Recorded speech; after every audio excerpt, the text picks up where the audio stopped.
He's late. Look, I'm sorry, okay? It's early.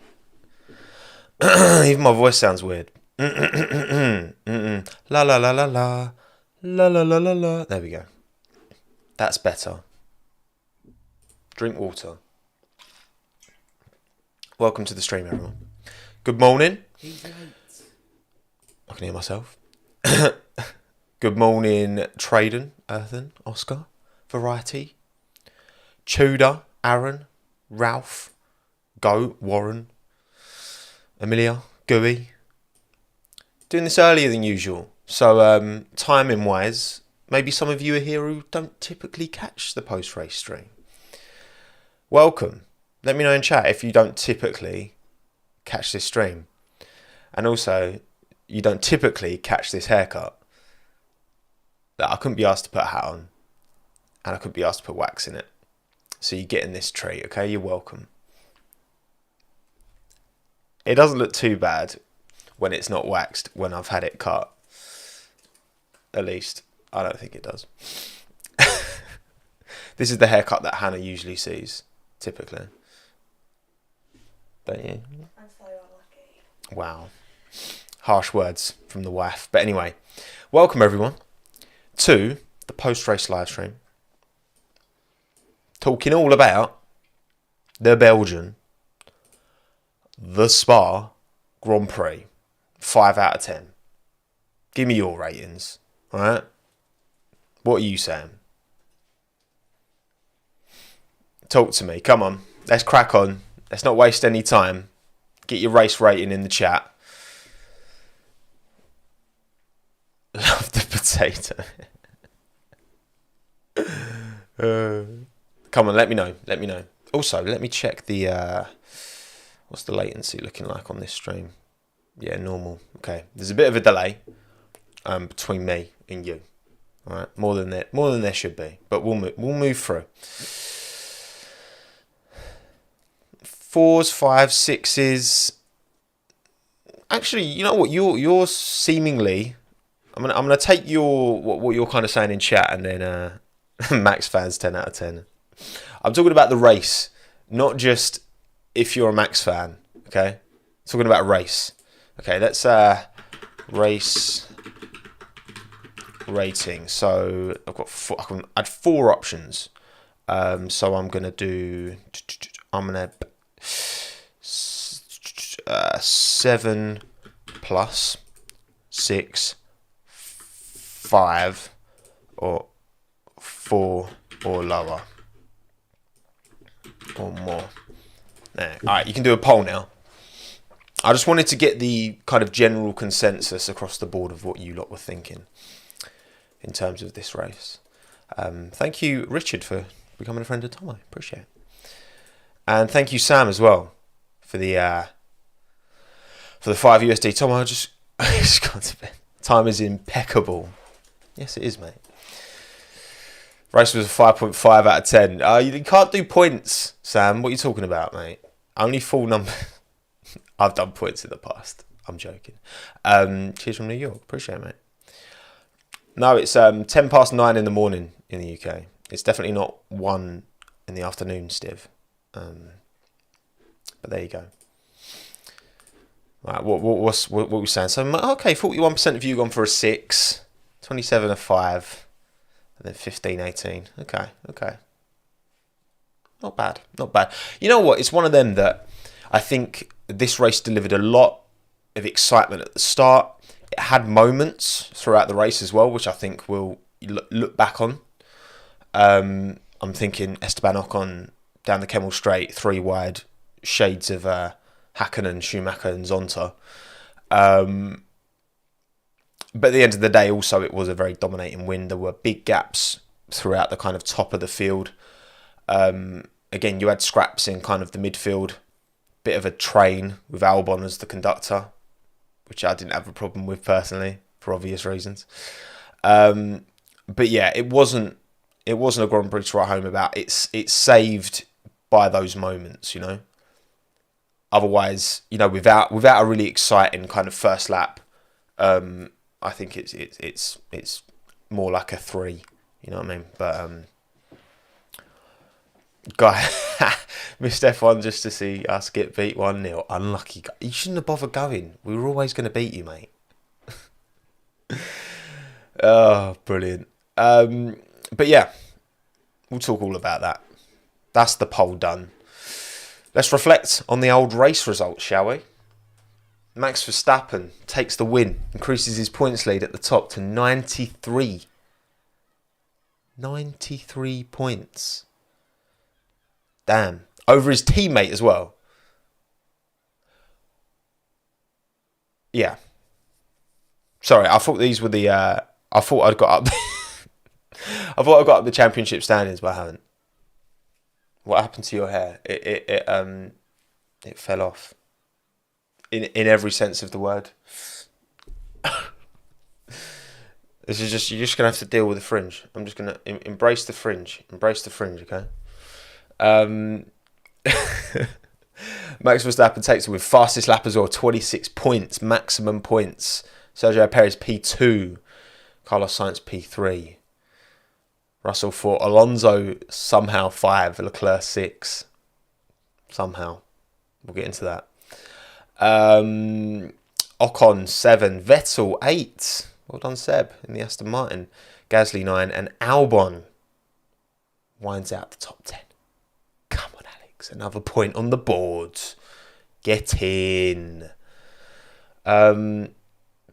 Max is... This is 2 in a row, right? Because he won in Hungary. Or is it more than that? Because you got to feel, right, coming out of this race, and I think this was by far and away the most dominating race that Max has had this year. And he started P14. You know what I mean? For him to be in the lead by lap 12 and then just kind of check out, seemingly.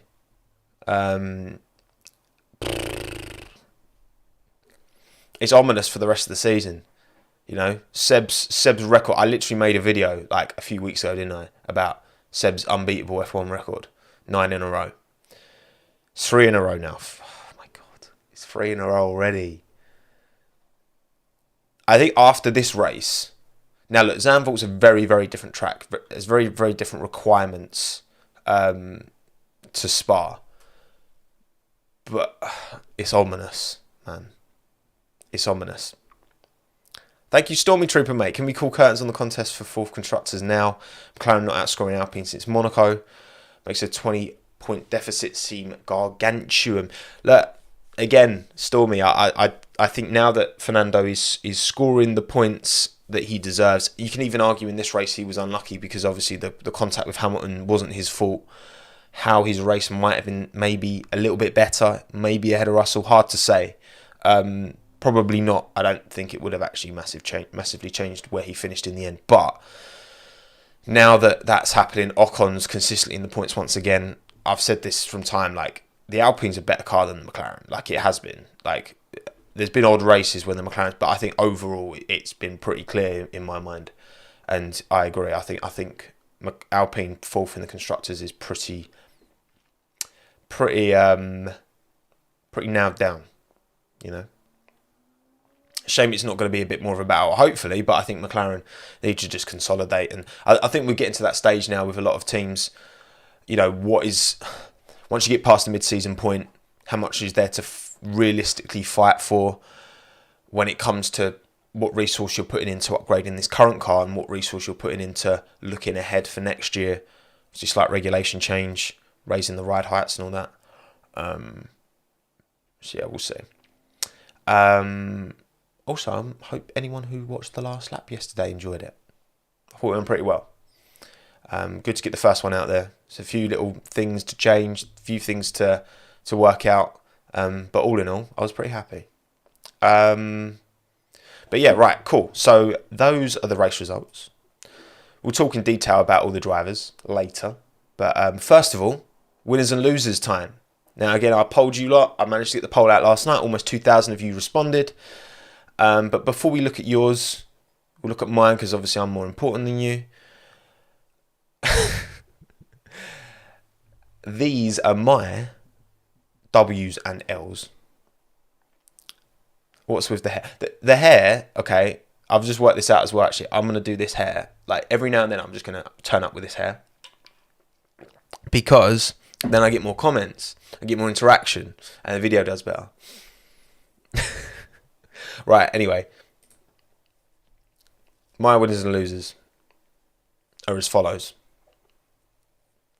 And you know what? There was one person I maybe overlooked for Driver W of the weekend.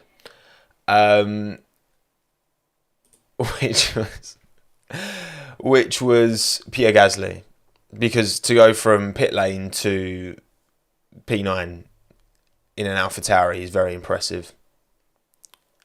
But it has to be Max Verstappen, Driver W of the weekend. Clearly. It's like Kevin De Bruyne. Good looking bloke. Ocon, Albon, Vettel, all deserve shout outs. I put these polls up on YouTube community, so make sure you're subscribed, and then you'll see them on your on my community page. But you have to be subscribed to see them, and on Twitter as well. Last night, your hair is. Okay. Hang on. I've got an idea. Right. I've got a really right. Okay. Just give me a sec. Okay. So I'll just do this. I do that. I do this. And I do that. No, it's not in L, mate. It's W. Right. Hang on.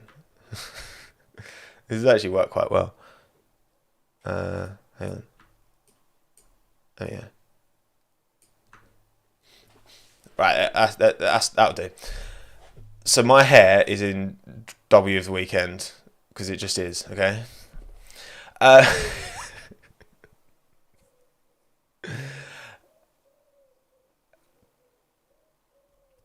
Team W. Team W has to be Red Bull, of course. Alpine, both in the points, good points, great points for Alpine as well, considering Ocon took a penalty and Alonso got clattered by Lewis. Aston Martin, Vettel points. Stroll just outside the points again. He was 11th in Hungary, 11th again this weekend, which is frustrating, but yeah, we'll see. And then Williams, I'm going to give them one because Albon got in the points. Okay.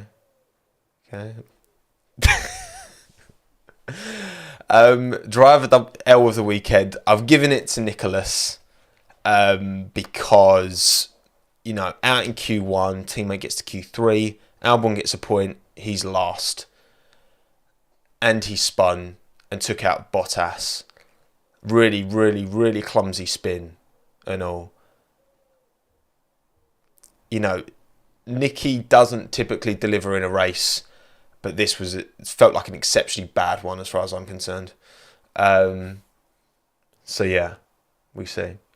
Where's my bottle from? Vims, it's from a brand called Frank Green. You can't see the logo. Where's my forehead? I don't have a forehead. Look, my hair's covering it.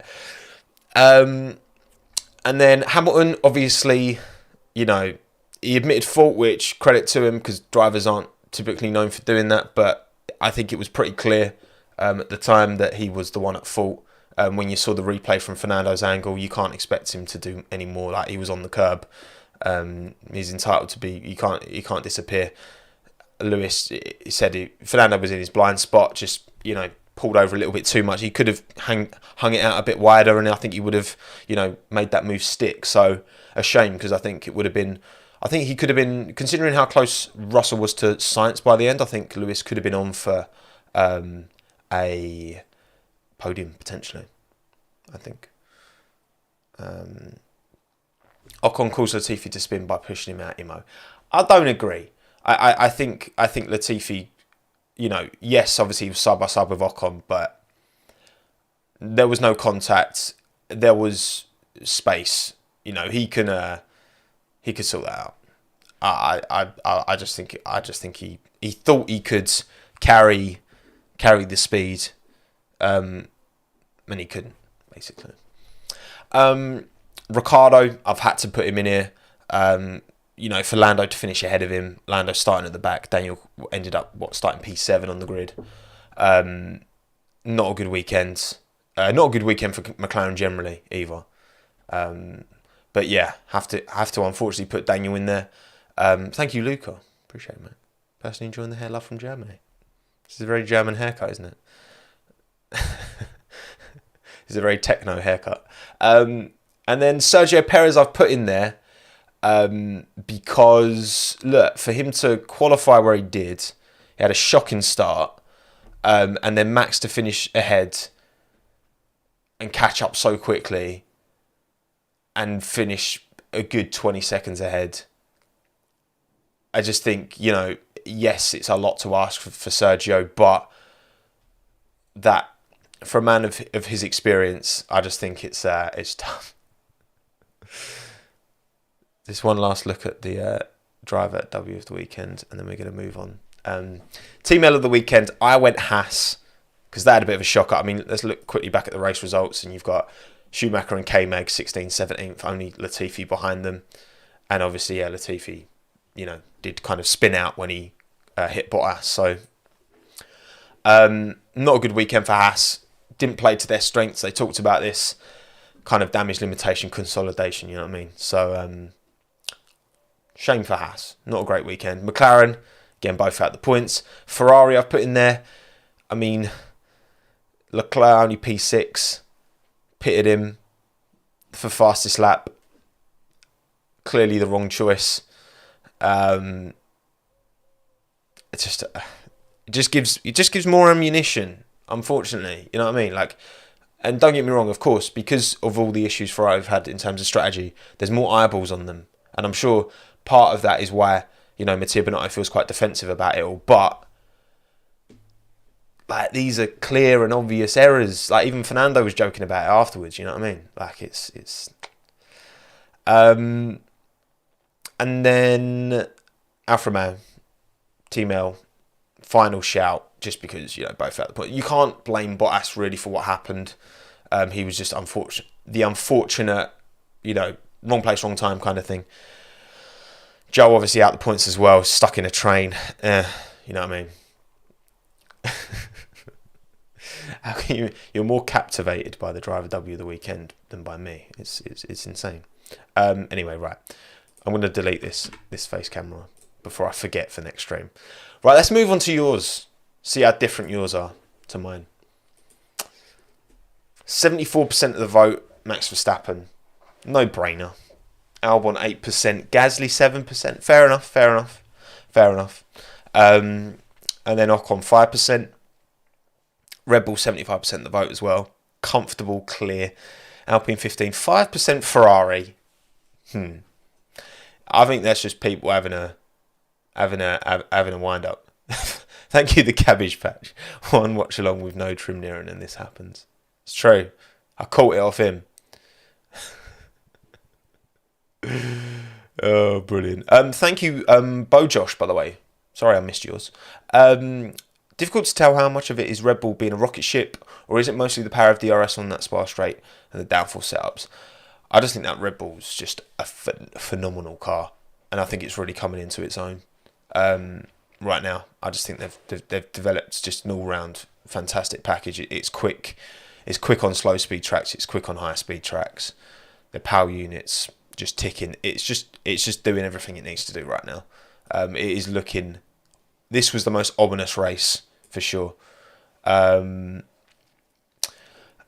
then, so Alpine, Aston Martin, 2% vote. Driver L, you've given it to Lewis Hamilton by quite a significant margin as well, which, look, I understand. Again, he was at fault for the incident. Obviously, the potential for maybe a podium being there as well makes that arguably even more of an L compared to a Latifi, for example. 14% Leclerc, which I think, he couldn't move through the field as much as, nowhere near as much as Max.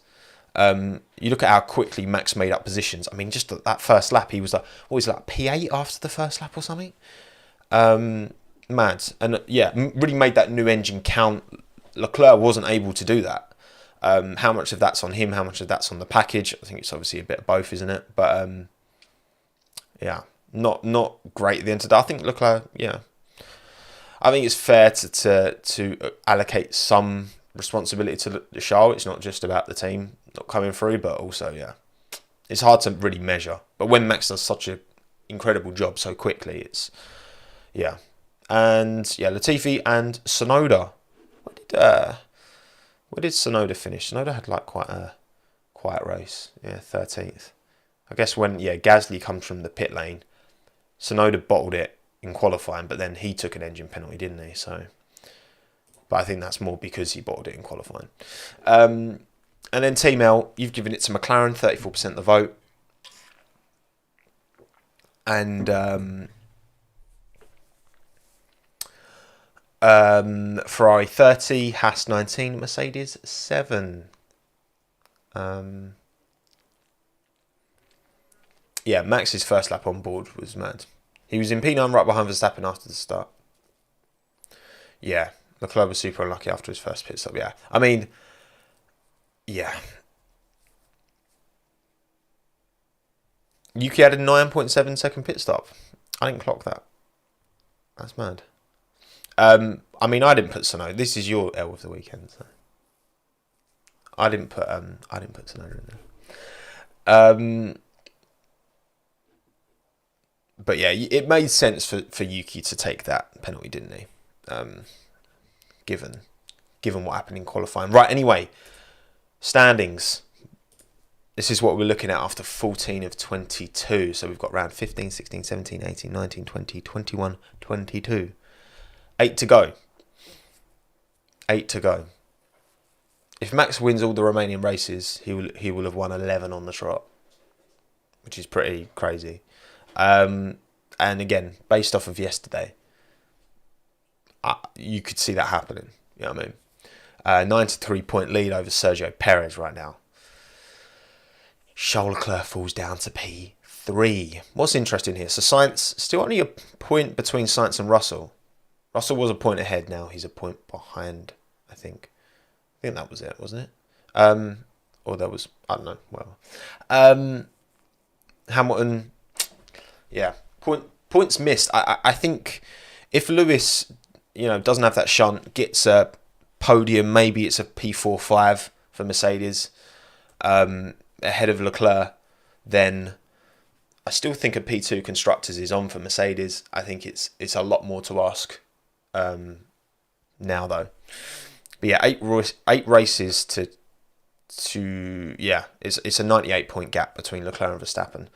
8 races. I mean, that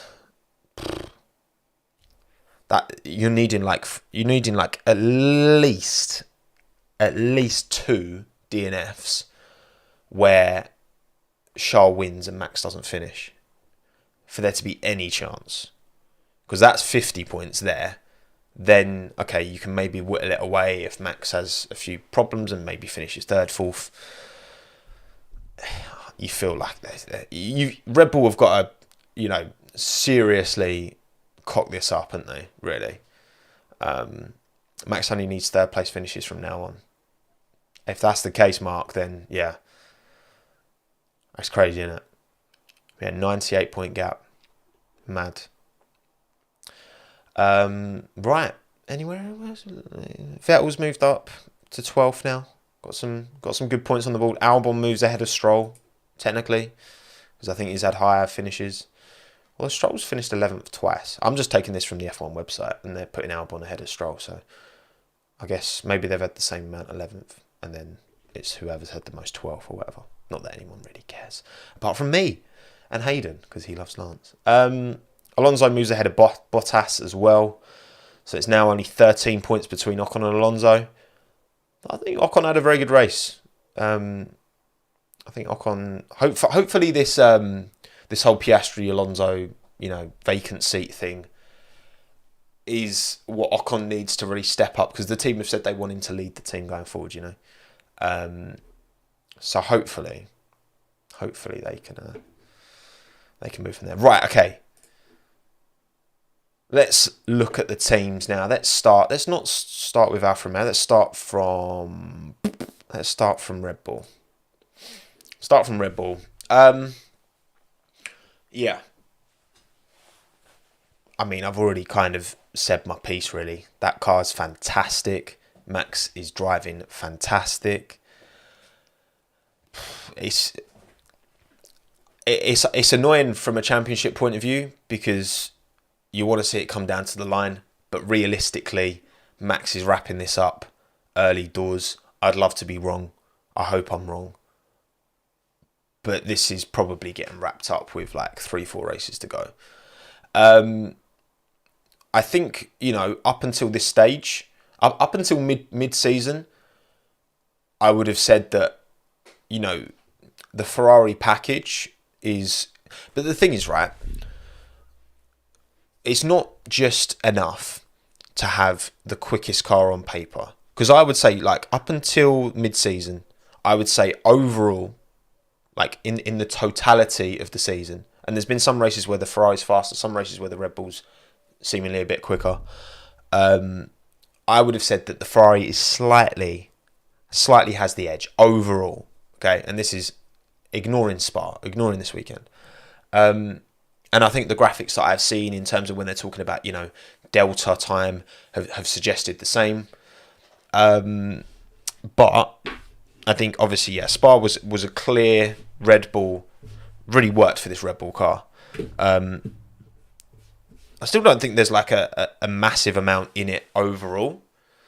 I think at Zandvoort we'll see a much more competitive Ferrari, but it's not enough just to have the car itself be quick. You've got to have the drivers who can extract that pace. You've got to have a team from a strategy point of view that can deliver, a team from a pit stop point of view that can deliver, and a team from a mentality view that can seemingly deliver. And Red Bull have been here, done that. They know what they're doing. And I think that's clear as day. And it's a shame that Charles we know he should be closer. We know there's, through no fault of his own, he should be closer.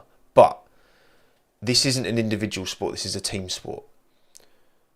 So saying that Charles should be closer, look, we've said this before, like last season, right? AlphaTauri should have been ahead of Alpine, but Yuki Tsunoda, because of his shunts, he let his side down, right, in terms of the constructors, because Gasly was delivering insane results. And look, he's a rookie, fair enough, but you can apportion responsibility as to why AlphaTauri didn't get P5 in the constructors last year more to Tsunoda than anything else, right? But then also you can apportion that to the team. Maybe they're not managing Yuki right, and obviously when they brought him back from Milton Keynes to Faenza to be closer to the team, maybe also it's like, okay, maybe it's more on the team, especially as he's a rookie, to manage him better and do what they need to do to get him in a better frame of mind and state.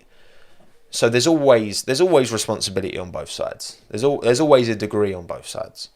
The driver is never, in my opinion, fully to, because for example, like with the whole Ferrari kind of communication thing, and look, you can say this about anyone, by the way. Like I'm just saying, like, it's easy to sit here and just firmly put everything on the strategy team, but also it's a driver's responsibility to work with the team as much as it's the team's responsibility to work with the driver and come up with some kind of system that consistently works and the way they communicate. I think there's a clear kind of communication issue between, particularly with both Carlos and Charles with Ferrari. I don't know why I'm talking about Ferrari here. Let's just change this to Ferrari. For sure, the team have to take more blame, but I just think this is a learning experience. I think Charles really needs to, particularly like if he wants to fight for a championship next year, Charles and Carlos both need to really this is maybe a conversation they need to have between them and be like, we need to come up with something because, if this strategy team's not going to change, we need to find a way of communicating and getting some kind of rapport stronger there between them and us, because at the end of the day, we're the ones who are suffering. And yes, the team's suffering, but ultimately the drivers are the ones who, they selfishly want to succeed for their own, whatever team they're in. A driver's not going to, if a team can give them a winning car, they're not going to care what team that is. I just think that it's frustrating, man. And this race was, Ferrari clearly didn't have the pace, but there were also some big cock-ups in terms of strategy. Not even so much strategy, just like that pit stop, man.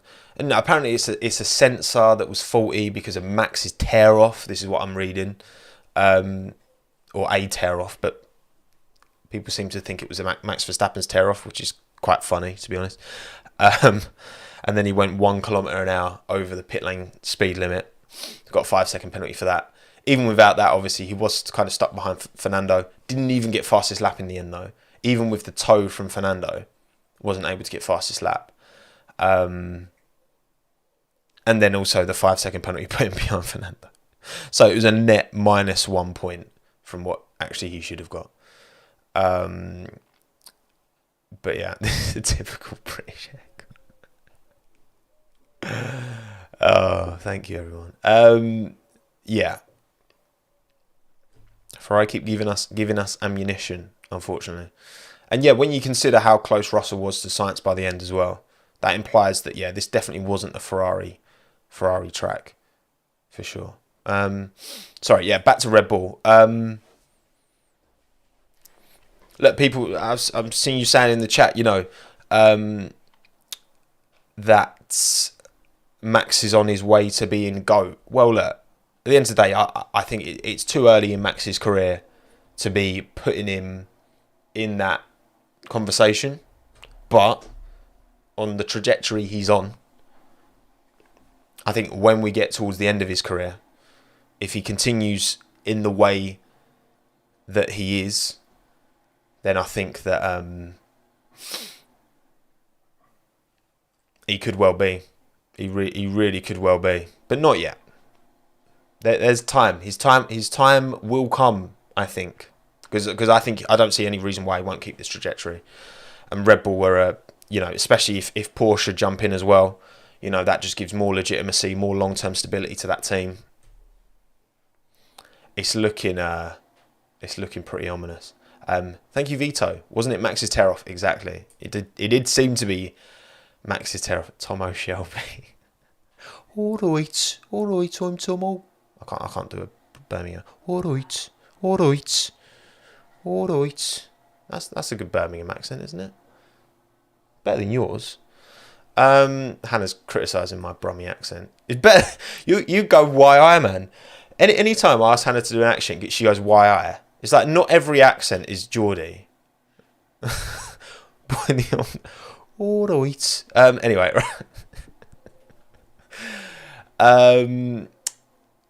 Checo P2 at the end. Look, he's doing the job that Red Bull want.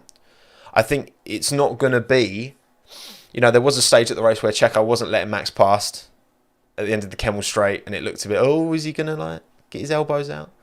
I don't know, man. It's Checo's doing the job that Red Bull want him to do. I'm sure it's not going the way Checo wants. I mean, he's still P2 in the championship at the end of the day, but he is miles off, and, Max is going to win this. He's going to be comfortably ahead of Checo for sure. But I think for a man of his experience in F1, he will want more. But it's not going to happen. Someone live from the cats. I haven't watched Peaky Blinders for ages, to be fair. Thank you, Marek. Appreciate it, mate. Ferrari's reminded me of Man United without Sir Alex Ferguson. They simply can't win a trophy despite trying numerous team principles, regardless how many talented drivers there are, how great pre-season they have, etc. Just sad. Yeah. Yeah, you got to wonder, is it like... Because obviously Matteo Binotto's come in, and again, you can't doubt the car that they've provided at Ferrari. You can't doubt the car. The car is a fantastic car. It's more than good enough mechanical and engineering, thing. I don't know what I'm saying. It's more than good enough to fight for a championship, the physical car. But there's other things to it,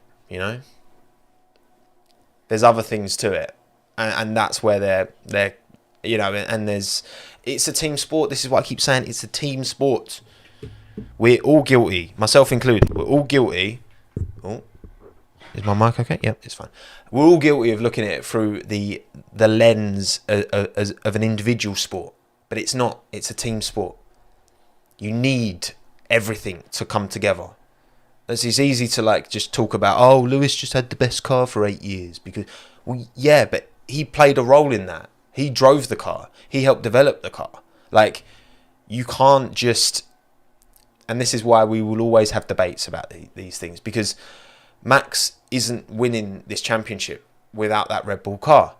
But also Red Bull maybe aren't winning it by anywhere near as much, definitely aren't winning it by anywhere near as much if Max Verstappen isn't in that car. And they've got a more kind of mid driver, right? There is audio. Don't lie to me, Elias. I can see it moving. So yeah.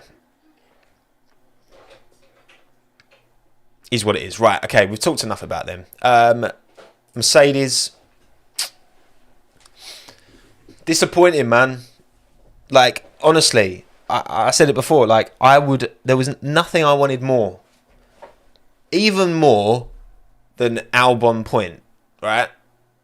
There was nothing more I would have wanted than for us to come out of Saturday qualifying with a Mercedes 1-2.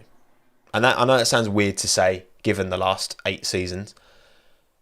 But with Mercedes making a step up, which, there was a lot of anticipation around. Lewis said himself he was hopeful that they were going to be right up there and close.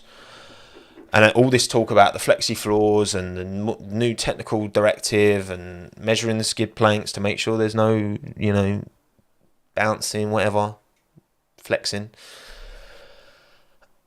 All of that, right? Big expectation. Mercedes also being up there means that there's a more interesting constructors fight. There's 3 teams fighting for wins consistently.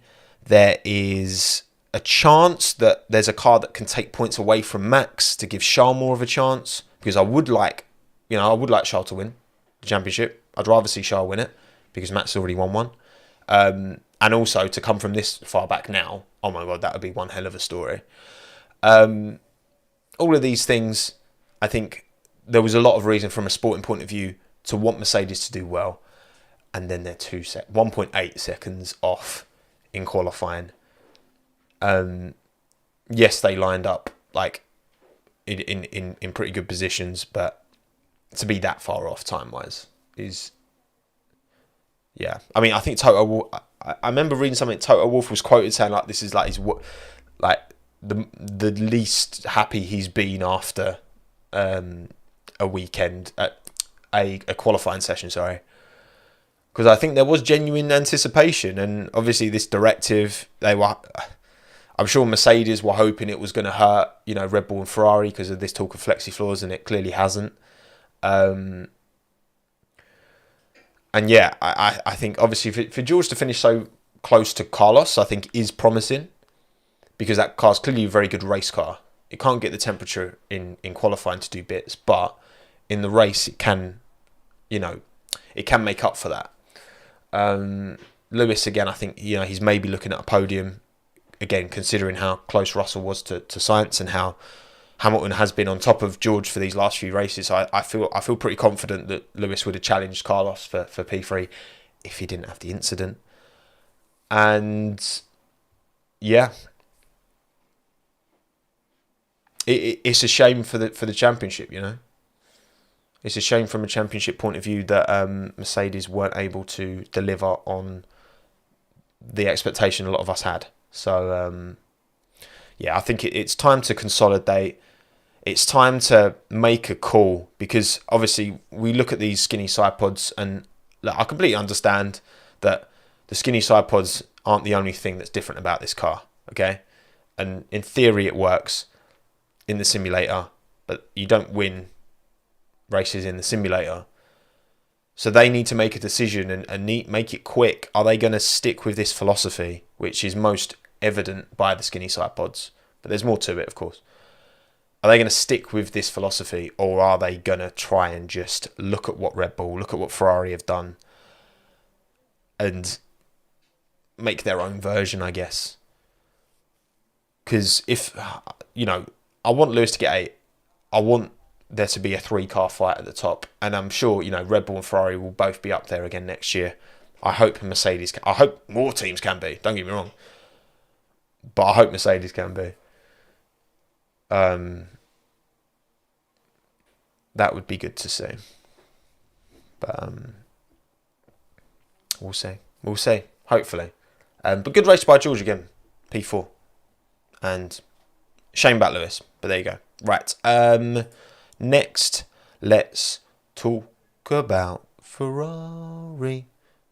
Oh, thank you, Elias. Sainz going to Alpine and Ricciardo taking the Ferrari seat. How would that turn out? Ricciardo was in talks for that Ferrari seat, wasn't he? I do wonder how that would have panned out. It's impossible to say because we don't know what that Ferrari's like to drive relative to that McLaren and whether it would suit Daniel's feel, I guess, and style. Impossible to say, but there you go. Right. Tommo during literally the first year of no Mercedes domination. Sad. My Lewis. I just want 3 cars battling at the front. I don't care. I'd rather it not be Mercedes. I'd rather it be Alpine or Williams. Man, Williams. I just want it to be at least 3 cars fighting at the front. That's all I'm asking for. And Mercedes are the most likely candidate, so I want it to be Mercedes. Because that's realistically the most likely team going to be. But anyway, right. Alpine? Yep, Alpine.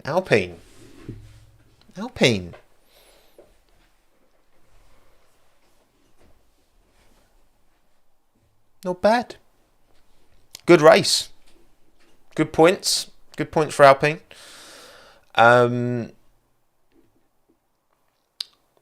Didn't see you complaining during the 2020 season, though. What do you mean? I don't even know what I don't even know what I said in 2020. And of course I would have wanted another team to be fighting at the top. I always want it to be at least 3 teams fighting at the top. I can't remember what I said yesterday, let alone 2020. Right, yes, Alpine. Alonso, great qualifying. Ocon, great qualifying. Actually out-qualified Alonso, but obviously he had to start at the back. So great job from Esteban to come from where he did to finish 7th. And great job from Fernando with damage as well to his car. Well, he didn't hold off Charles in the end, but he finished ahead of him because of the time penalty. So, Fernando's got to be happy with that. Listen, I think Alpine are in a good place. I hope they can make that step up. They're the next most likely team, seemingly, because they are clearly the 4th quickest car, 4th quickest package. Thank you for the donor, by the way, for the Australian 5. I don't know how to say your name, but thank you very much. I was hoping for more from Lewis this year. I want him to get his 8th, but I feel Max could win every year for the next few years. He's too dominant right now. I think, whether or not Max wins, keeps on winning, is going to be down more to Red Bull than it is. Because I think Max is driving at a top level, but I don't think... I think Max is the strongest driver in F1 right now, but I don't think he's like a mile. If Mercedes can give Lewis, and if Ferrari can give Charles a competitive package, then I think they can definitely battle with Max. I think Max has the edge right now, but I don't think Max will just... It depends on what cars the teams can give your Lewis's, your George's, your Carlos's, your Charles's, even your Fernando's and your Esteban's maybe. We'll see. But yeah, Alpine, great day. Got to be very happy with that. Especially again, like that could have easily taken out Fernando, which would have been another huge terrible piece. Luck was on Fernando's side because that contact can easily break your suspension. We've seen cars just completely crumple at far lower speeds with impact. So, no, Charles doesn't have a competitive package because Ferrari strategy is part of that package, and that's letting the team down. The package is everything. It's everything. And unfortunately, Charles doesn't have a package that can fight with Max right now. In part because the team are letting him down. It's CRB day today, isn't it? It's Oscar Piastri contract day today. But anyway, you're right. Yeah, so Alpine, again, I think Ocon had a really good race to come from where he did to finish where he was. Unreal overtake, 3 wide, Kemmel straight. Ocon, well done, mate. Smashed it. Very good. Happy with that. As an Ocon, as a man of Ocon persuasion, I enjoyed that. But we'll see.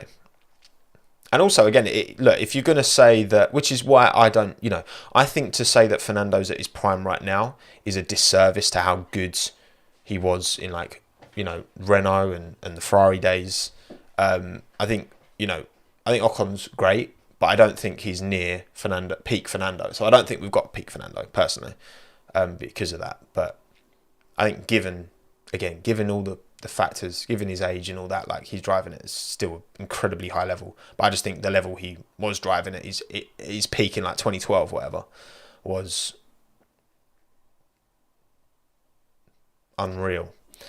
Happy days for Alpine. Not so much for McLaren though. Fernando's in his second prime.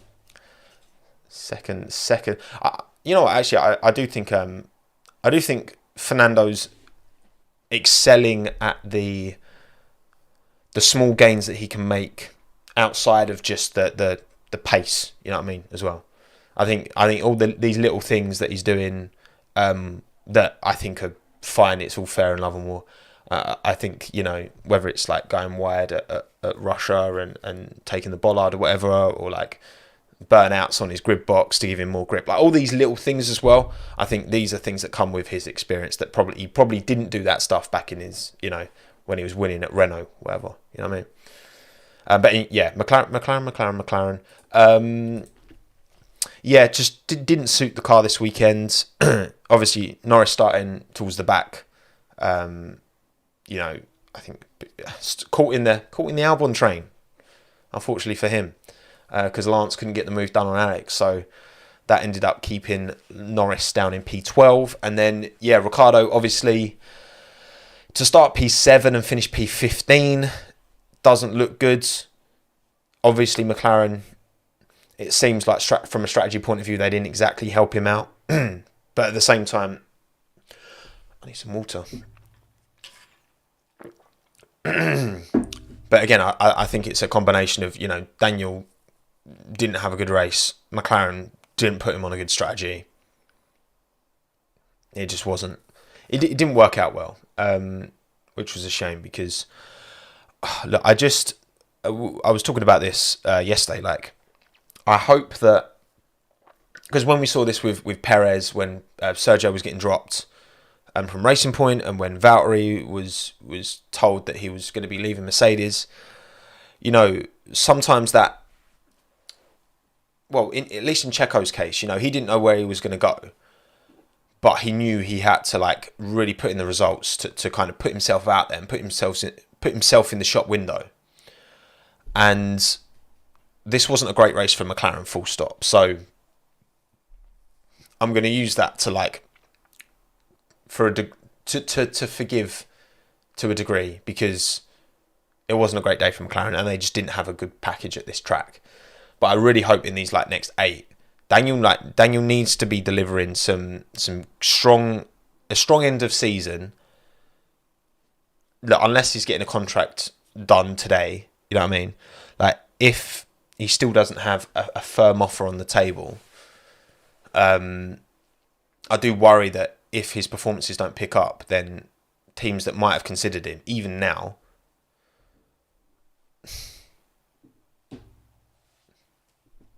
you know, I worry that he's not doing enough to put himself in the shop window, you know. But we'll see. I really hope so, because obviously, like, oh, come on, having a having an F1 field without McLaren would, without Daniel Ricciardo would be, especially at his age as well, where, you know, that should be kind of like, you know, pretty prime in terms of like your abilities. I guess we'll see, won't we? We will see. Right. Thoughts on Fernando's comments about Lewis. Hang on, let me go back to the Alpine graphic. Look, obviously there's history there. There's, you know, Fernando's not one to, you know, he's one to say how he feels. It's just a bit like, it did strike me as a bit bitter, you know. Like Lewis, at the end of the day, after the fact, kind of took responsibility. Fernando, obviously, straight after the incident happened, comes out with this whole, he only knows how to win for the front. Which, like Lewis doesn't need to prove to anyone that he can fight wheel to wheel. You look at the totality of his career. Sure, he's had incidents. All drivers have incidents. Fernando's had incidents. And I just think, yeah, there's clearly some bitterness there from Fernando's point of view. So I think, yeah. But also I'm kind of like, most of the time I'm very much like, you know, I think we hold drivers to standards when they're in the cockpit for things that they say. And don't get me wrong, I've disagreed with things that drivers have said in the past, but I think a lot of the time you have to take that context into account, that they're in this high adrenaline, dangerous, you know, situation. Like, emotions are going to run high. But for Fernando to say, like, he had a very kind of he had a response that wasn't just like, oh, if he just said, oh, just an idiot. Yeah, there's that. But I think obviously there's, you know, there's a bit more there. It's a bit deeper, and fair play, Lewis, not for not like entertaining it. Look, I mean, it is what it is, isn't it? It is what it is. It's heat of the moment, but also for Fernando to say specifically. But I guess it's, what was it when Charles Leclerc? What was it Charles Leclerc said about ism will always be stupid? Was that Magnussen or Hulkenberg? I can't remember. Wasn't it at Suzuka? I can't even remember. And one of you will remind me. But I'm on normal latency, so the live chat isn't as live as I'd like it to be. Magnussen, yeah, I thought it was Magnussen. And yeah, obviously the news outlets like to, yeah, when something like that comes up, they like to bring it up. Yeah, I mean, we're talking about it. So unfortunately, we kind of get what we deserve, because, you know, a lot of you have asked about the Fernando radio, because people like the drama.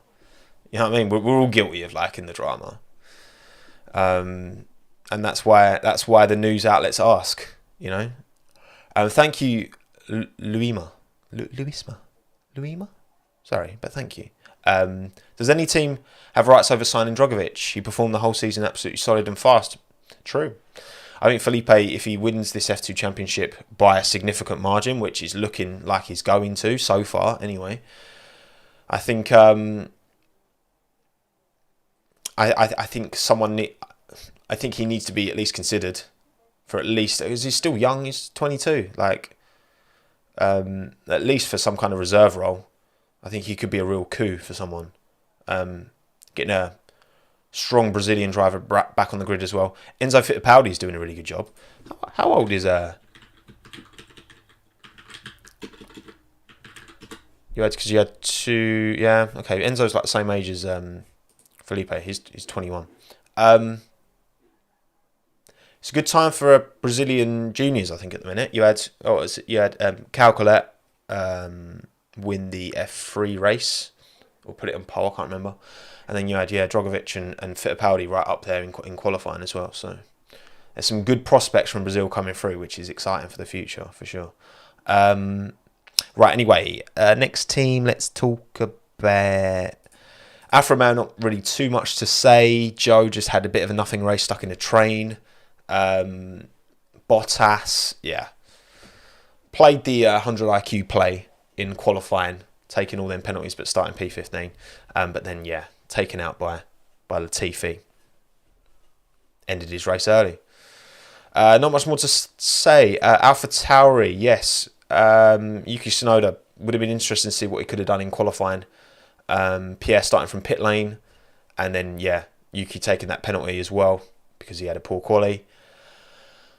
Look, I mean, at the end of the day, I think Gasly drove a great drive, and it's one that kind of definitely went under the radar. I didn't even think about him for Driver W the weekend, but then when you lot put him in your kind of in your top three, I was like, actually, you know what? Fair play. Now Gasly started from the pit lane. Did I miss your super chat, Matthias? Sorry, mate. Let me find it. Great drive from Gasly. Again, it's hard to.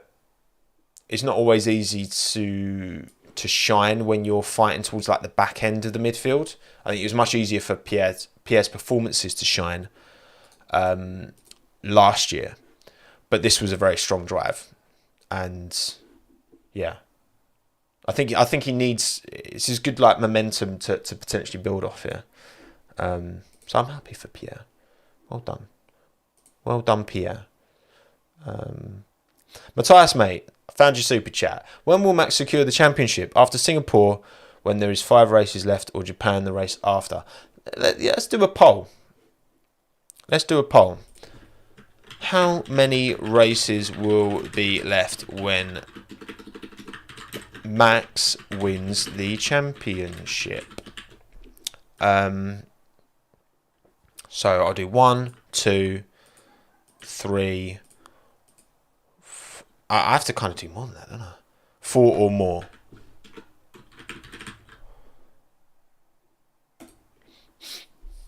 There we go. There's your poll. Stick your thoughts and feelings in the poll, please. Let me just make sure I haven't missed any others. Luca, done. Poll. I think I'm all caught up. Oh, thank you, Mo. Right at the start, I didn't see yours. Go buy Freddos on me. Freddos are about 179 each now, aren't they, mate? Bloody hell. But yeah, thank you, Mo. Early super chat. Yeah, what do you lot think? Get your thoughts and feelings in that poll. God, only 1% of you think that Max will win the championship with 1 race to go. And that's not even going down to the last one. 7% 2, 3%, 33% 3. 58% of you think Max will win the championship with 4 or more races still to go. Damn. That's a lot. Right. AlphaTauri, great day for Pierre. Not so good for Yuki. Not much more to say. Aston Martin. Reminds me of the Mercedes a bit, actually. Can't show its potential in qualifying, but can more so in the race. Both cars, the delta between their quali pace and their race pace is quite significant and quite similar, in my opinion. So, great day for Seb. Really good race from Lance as well. Like, P11 made some good moves. And, look, at the end of the day, I think that obviously Stroll out-qualified Seb, but they started alongside each other. Seb delivered good points. Was it 4 points for P8? Which is good. Aston Martin need those points. And they've got a good race car underneath them. They just can't seem to... Like, Stroll was very unhappy in qualifying with the feel of the car. They're just not... I think consistency is a huge thing. I feel like that Red Bull, wherever they go, they're able to get it quite quickly to a window where the driver's happy and the car's consistent and it's reliable, and you know, like, if you put it out on this tyre at this time, you're going to get this performance. I think Aston Martin still don't have that understanding of their car. That is still to come. So, but again, it's a good race car. They've got a good race car underneath them. For Vettel to finish where he did, for Lance to finish where he did as well. So I do wonder. I hope next year's better. Obviously, next year they'll have their new factory, but then you've still got to move in. It's going to take time for that new factory to start paying back, like paying dividends to the team. It's not going to be straight away. So Aston Martin's done. Who next? Haas. Terrible weekend for Haas. Nothing to say. They were just slow. Just very slow. P17 and 16. If you needed a reminder of where everyone finished. 16, 17. Not good. Not much more to say. They're keeping it lean on the upgrades. And I'm sure they're building and preparing for next year. So, yeah, is what it is. And then finally, last but by no means least, it is, of course, Williams. Latifi had a shocker, again, out in Q1, when Alex got to Q3. Never a good look. And then spun, kind of clumsy spin on the gravel. I think he could have saved it, personally. Like, in terms of, I think he thought he had enough track to carry the speed, but ran out of track and then dropped it. Very clumsy shunt. And puts Valtteri out the race. Latifi carries on, new front wing. I was like, what's the point, Williams? You might as well just save the front wing, to be honest. And Albon point, which obviously I'm very happy with. You know, I was hopeful. Obviously, Albon starting 6th. I was like, oh, maybe there could be like... Because 1 point's like 1 point, right? And then you get 2 points. Like, once you can start finishing P8, that's when you really start to rack them up. Because to finish P8, you get 4 times as many points as you get when you finish P10. You know what I mean? Because it's only 1 point for 10th. It's 4 points for 8th. So there's not much in between them positions, but there's quite a lot of points. There's four times more points, that's what I'm saying.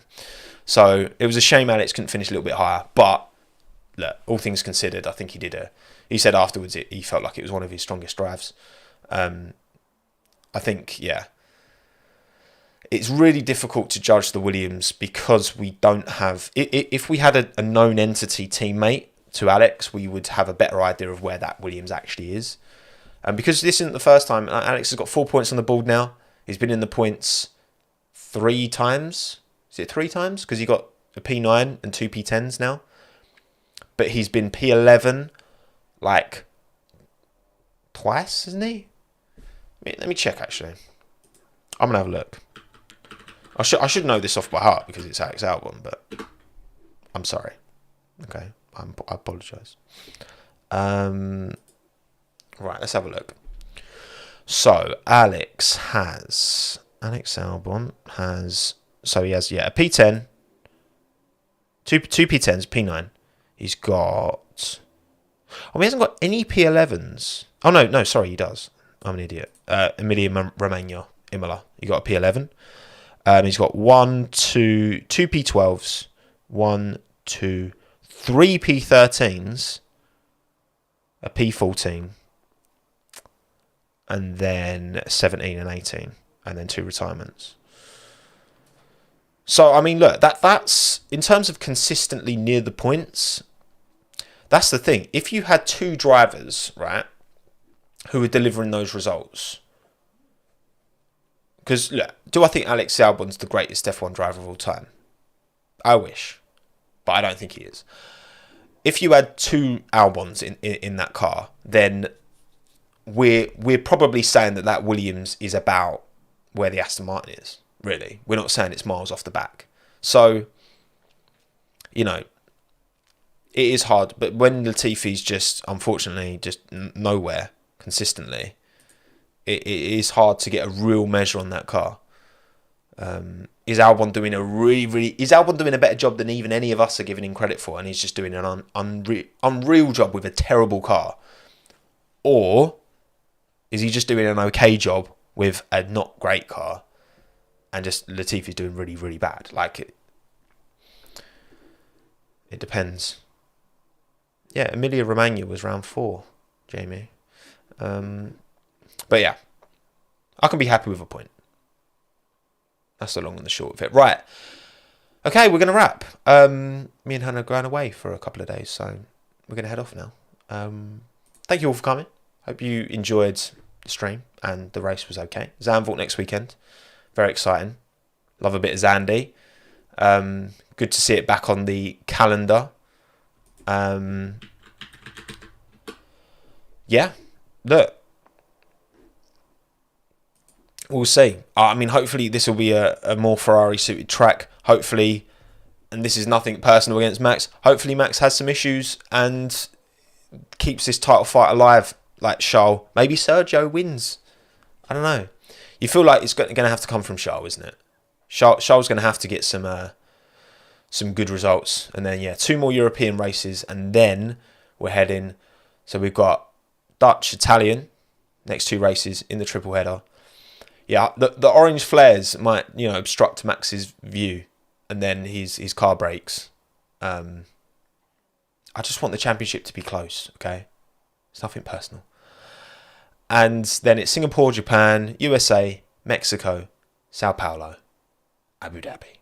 So, last bit of Europe, and then we are heading around the world. But yeah, cheers everyone for coming.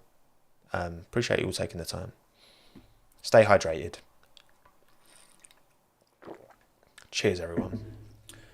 And I'll see you on... Upload this week might be a bit late. I'm not exactly sure yet. Because, yeah, we'll see.